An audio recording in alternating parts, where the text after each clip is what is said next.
6 dias, o governo israelense tomou uma série de providências para proteger e guardar os seus territórios conquistados nessa última guerra e também para manter o controle sobre o canal de Suez, que tinha acabado de seguir.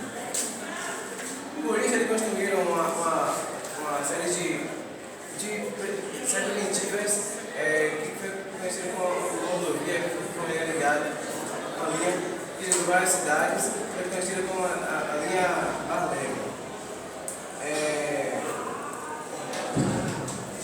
Por outro lado, as nações que saíram derrotadas na guerra dos 100 dias, elas tomaram uma providência e se organizaram para se unir em resposta à humilhação a que passaram na guerra dos 6 dias.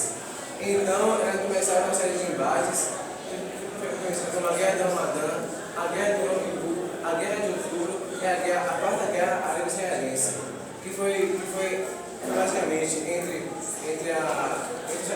o governo de Israel e algumas nações que eram comandadas pela Síria e pelo Egito.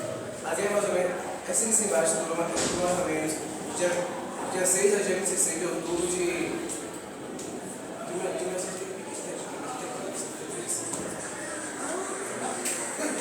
Bom, assim como eu acabei de falar, a guerra do Yom Kippur, no caso, ela aconteceu num dia de feriado em Israel.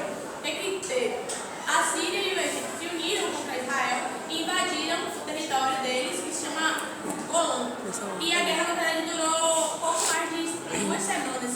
Nos primeiros 6 dias, Israel sofreu muito, teve muitas perdas, só que no decorrer das 2 semanas eles conseguiram meio que retomar as forças que eles tinham perdido e expulsar o Egito e a Síria de lá, criando uma resistência contra a invasão.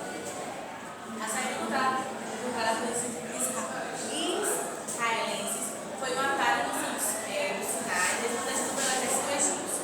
Dessa forma, eles conseguiram se deslocar para a região oeste, ao lado do canal de Suez, localidade onde a muralha de Barlé não tinha sido ocupada pelas forças do exército egípcio. Dessa forma, então, o exército de Israel ele começou a ameaçar Ismaília, província egípcia. Entre os dias em que ocorreu a guerra, as maiores potências do mundo, que eram Estados Unidos e União Soviética, se organizaram para intervir no conflito e defender seus interesses. Os Estados Unidos auxiliaram Israel e a União Soviética ficou do lado do Egito e da Síria, o que ocasionou ainda mais tensão entre essas duas potências mundiais. Na época, essas duas potências, eles estavam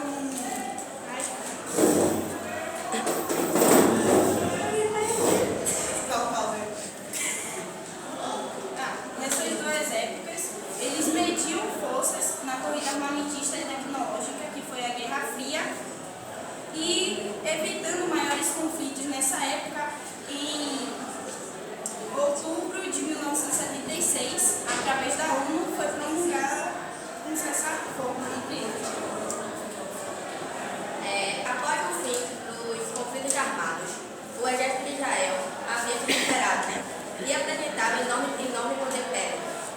As forças armadas israelenses encontravam-se infiltradas em territórios árabes, sendo que chegaram a 40 mil quilômetros da capital síria, Damasco, e a 101 quilômetros da capital do Egito, Cairo. Ambas as cidades foram fortemente bombardeadas. Essa guerra tomou proporções muito grandes. Ela deixou de envolver só os países que estavam próximos, e sim grandes nações. Ela tomou proporção de grandes guerras, por quê? Porque ela deixou de afetar só